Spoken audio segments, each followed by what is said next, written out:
Mikið hefur verið slys og veikindi í umdæmi lögreglunar á Suðurlandi. Þar hefur verið þung umferð þessa stóru ferðahelgi. Óþörf notkun lyfja getur haft slæm áhrif á umhverfið, segir lyfjafræðingur. Hvert skipti sem astmalyfjaúði notaður jafnast á við bílferð frá Reykjavík á Sauðárkrók. Þjóðhátíðardagur Bandaríkjanna í dag og 250 ára afmæli landsins. Hitabylgja hefur haft áhrif á hátíðahöldin. Sá sem allt veit almyrkvann 12. ágúst mælir með því að þeir sem búa á vestanverðu landinu njóti hans heima. Það ætlar hann sjálfur að gera.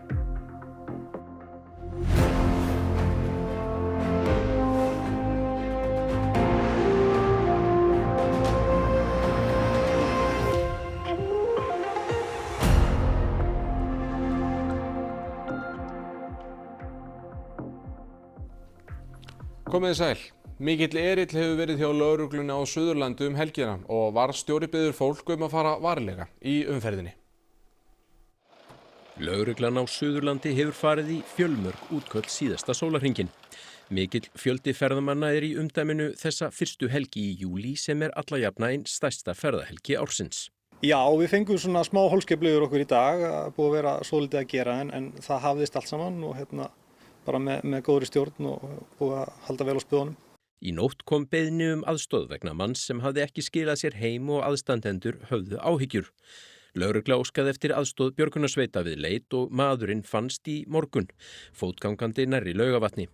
Hann hafði fest bílinn sinn og ekki náð símasambandi til að kalla eftir aðstoð. Óskað var eftir aðstoð þyrlu Landhelgisgæslunnar á Fimmvörðuhálsi vegna alvarlegra veikinda ferðamanns á 11. tímanum í dag. Ferðamaðurinn hefur verið fluttur á sjúkrahús en ekki hægt að greina frá ástandi hans að svo stöddu.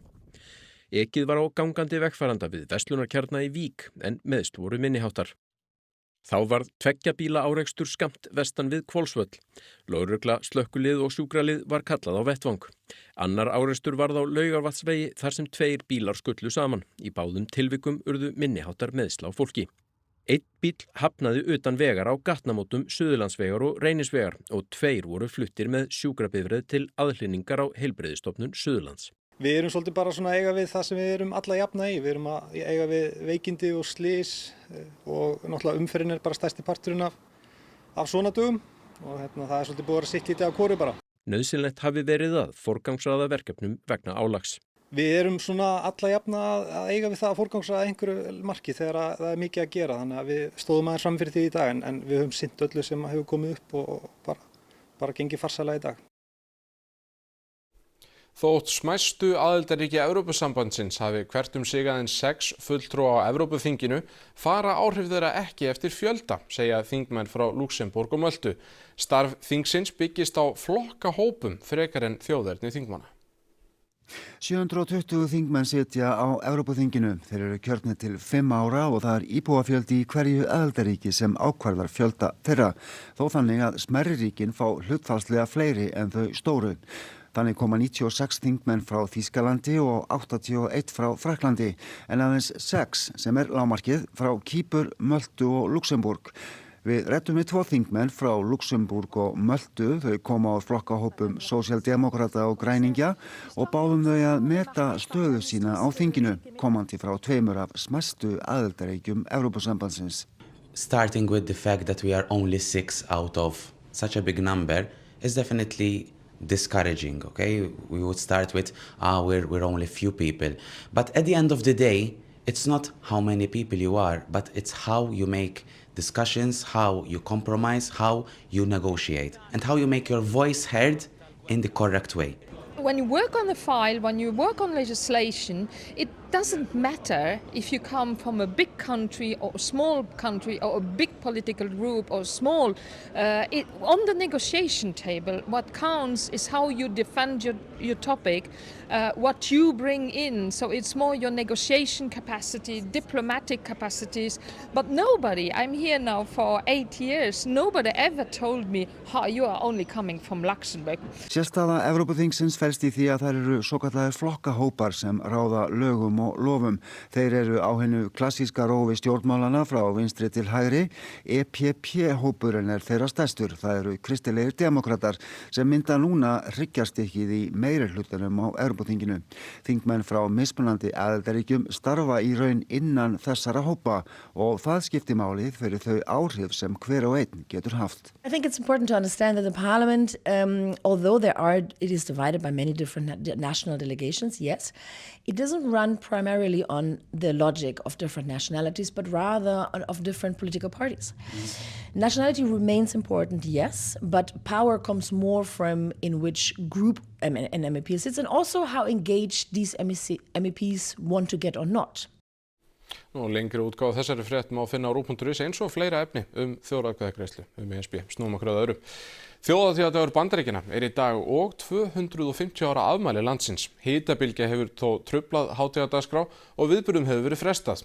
Í hátíðarræðu varaði í dag forsetinn Donald Trump við uppgangi kommunisma. Hitabylgjan vestra nær til 160 milljóna bandaríkjamanna. 40 stiga hita var spáð í Washington í dag og skrúðgöngu því aflýst. Helstu viðburðir í borginni verða seinna í dag og fólk var hvatt til að mæta ekki fyrr en líður á daginn og hitinn hefur lækkað. Tilfinningar fólks á þjóðhátíðardaginn eru misjafnar. I think having a successful or somewhat successful 250 years of a country, it just makes me feel proud to be American. We're at war for no reason. People are dying. And yet he's building a wrestling, I don't know what you call it, match on the White House lawn. It's a disgrace. Stjórnvöld á Íslandi sendu bandaríkjamönnum kveðju í tilefni dagsins á samfélagsmiðlum í dag.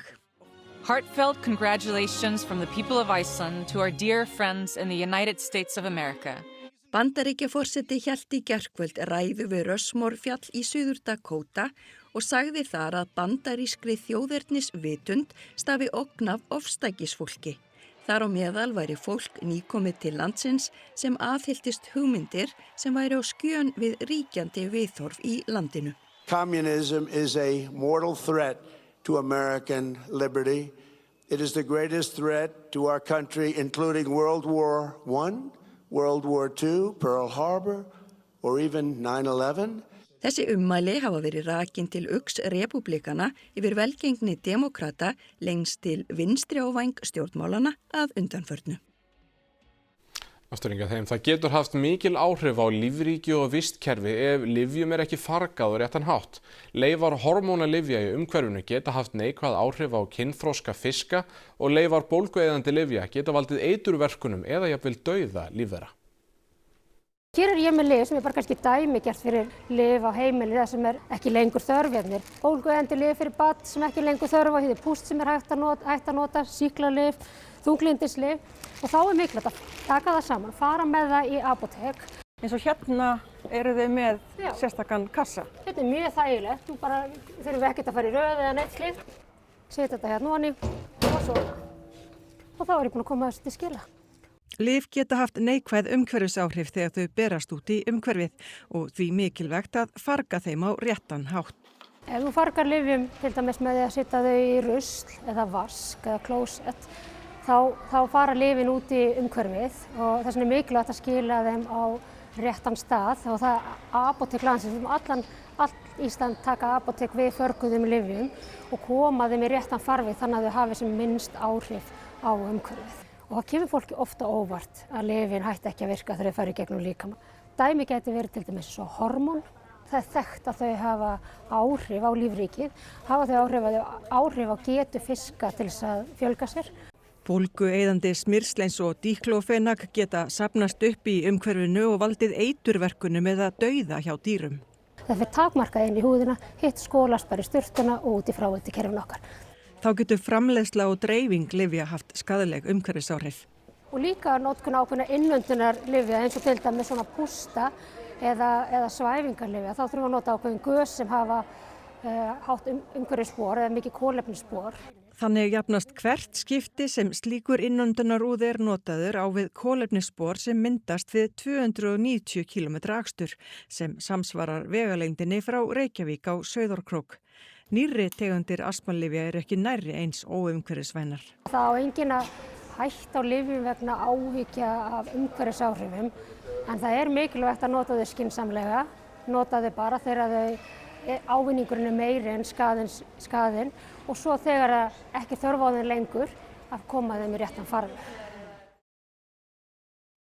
Nú eru rétt innan við 40 dagar þar til sést til almyrkva á sólu á vestanverðu landinu. Sérfræðingur sólmyrkvann ætlar ekki að annast það í umferðarteppu, heldur njóta hans heima. Enginn á landinu og jafnvel þótt víðar væri leitað er með 4 stjörnusjónauka uppstillta fyrir utan heima hjá sér nema einn sem nú er sérstakur ráðgjafi stjórnvalda almyrkvann 12. ágúst. Prófa að kíkja bara hérna í gegn.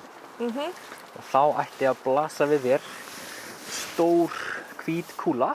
Já, mjög stór hvít kúla. Þetta er ekki glæsilegt, þetta er sólin okkar í sínum náttúrulega hvíta lit. Á vefsíðu Sævars Helga, solmyrkvi2026.is, er hægt að finna allra handa upplýsingar almyrkvann og allt sem honum tengist. Til dæmis er hægt að slá upp heimilisfangi til þess að athuga hvort almyrkvinn sést þar, klukkan hvað og hve lengi þann 12. ágúst. Þú býrð hér í Reykjavík. Já. Og hvar ætlar þú að vera? Ég ætla bara að vera hér heima. Hér fæ ég óheft útsýni til vesturs og ég fæ almyrkva hér í 50 sekúndur. Er ekki betra að fara það sem hann er kannski mínútu lengur? Það fer eftir hvernig þú lítur á það. Jú, þú fær eina gullfallega mínútu viðbót, ekki spurning, og það er algjörlega þess virði. En ef að veðrið er svona þar sem þú átt heima, þá er besti staðurinn bara heima. Þá líka losnar maður við umferð sem verður gífurleg og það mun ekki taka mjög stuttan tíma að keyra út á Snæfellsnes, sérstaklega leiðin tilbaka.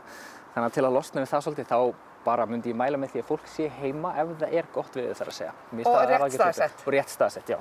Margir muna eflaust eftir tilkomu mikla deildarmyrkvanum á sólu 15. mars 2015.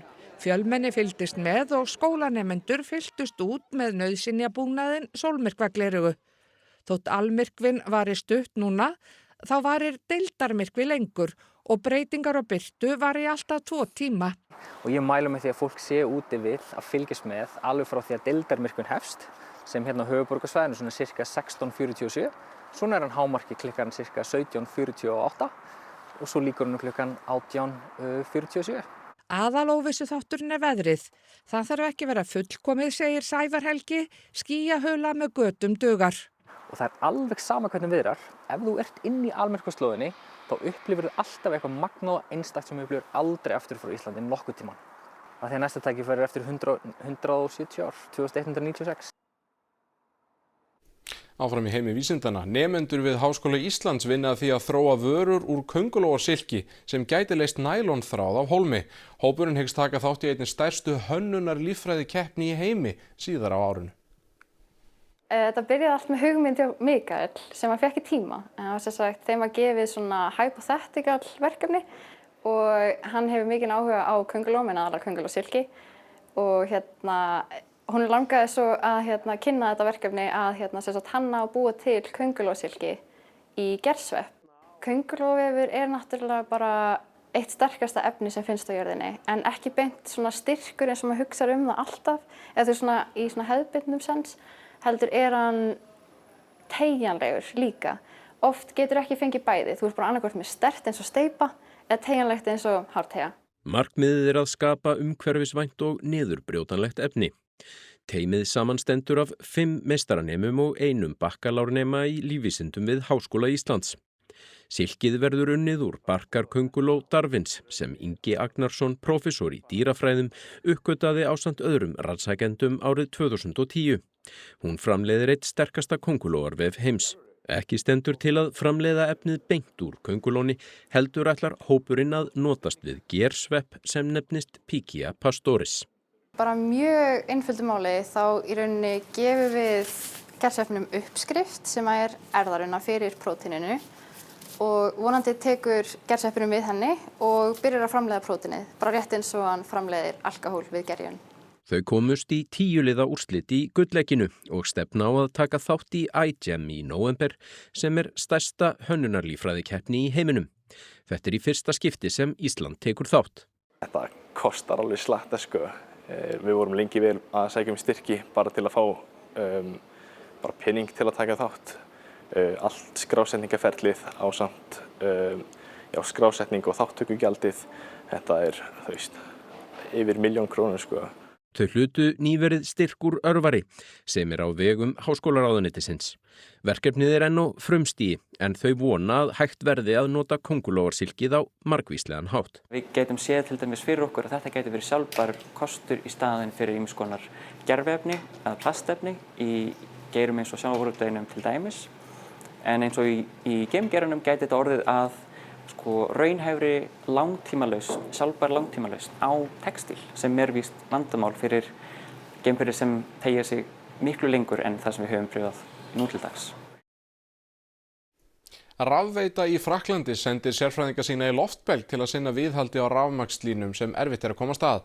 Loftbelgurinn hefur gefið góða raun sem faratæki. Þessi óvenjulegi belgur fór á loft í Vesjubídal í suðurhluta Frakklands fyrir helgi. Raflínur höfðu skemmst í eldingum og þær þurfti að laga. Verkið vandasamt en vel tókst til. On arrive un petit peu comme un oiseau va arriver sur une ligne électrique et au moment où on arrive sur la ligne, à ce moment-là le technicien qui était avec moi ce matin a saisi la ligne. On a mis un mousqueton, on s'est accroché à la ligne et là la machine est autorégulée en altitude. On bouge plus, il a travaillé comme s'il était sur un banc. Loftbelgurinn notaður árið kring til að sinna viðhaldi og viðgerðum á raflínum. Et dans ce type de zone escarpée, cette innovation est très intéressante pour Enedis, parce qu'elle nous permet un accès facile aux lignes qui sont difficilement accessibles par d'autres moyens. On a l'avantage de pouvoir travailler sans impact pour l'environnement et en santé-sécurité. Fyrsta helgin í júlíu þá snúum okkur því sem skiptir allra mestu máli. Það veðrið, norðvestan strekkingur og dálitlar skúrir norðaustan til í kvöld og nótt en annars hægari og víða bjart. Hæglætis veður á morgun, bjart með köflum og yfirleitt þurrt. Hiti frá 7 stigum við norðurströndina og upp í 18 stig þar sem best lætur á suðvestanverðu landinu. Nánar veðrið eftir íþróttafréttir. Heimsmeistaramót karla í fótbolta heldur áfram og í dag hófust 16 liða úrslitin með viðurinn Kanada og Marokkó. Argentínumenn lentu í vandræði með grænhöfðaeyinga í gær. Íslenska karlalandslið í körfubolta spilar úrslitaleik áframhaldandi sæti í undankeppni HM á morgun. Leikið var í bestu deild karla í dag. Við kíkjum á Wimbledon mótið í tennis og margt fleira í íþróttum hér eftir örskamma stund. Rifjum þá upp helstu fréttir. Lögreglan á Suðurlandi hefur farið í fjölda útkalla í dag. Mikið hefur verið umferðaróhöpp og veikindi í umdæminu. Óþörf notkun lyfja getur haft slæm áhrif á umhverfið, segir lyfjafræðingur. Hvert skipti sem astmalyfjaúði notaður jafnast á við bílferð frá Reykjavík á Sauðárkrók. Þjóðhátíðardagur Bandaríkjanna í dag og 250 ára afmæli landsins sömuleiðis. Hitabylgja hefur haft áhrif á hátíðahöldin. Sá sem allt veit almyrkvann 12. ágúst mælir með því að þeir sem búa á vestanverðu landinu njóti hans heima. Það ætlar hann sjálfur að gera. Þessi fréttatími á enda. Við segjum ykkur næst fréttir í útvarpinu klukkan 10 og svo erum við á vaktinni allan sólarhringinn á rúv.is. En við kveðum ykkur þessu sinni með myndum sem Jóhannes Jónsson, myndatökumaður okkar á Ísafirði, tók af auðnu titlingum sem kunnu vel að meta þessar veitingar sem þeim var boðið upp á. Takk kærlega fyrir að sinni. Verið sæl.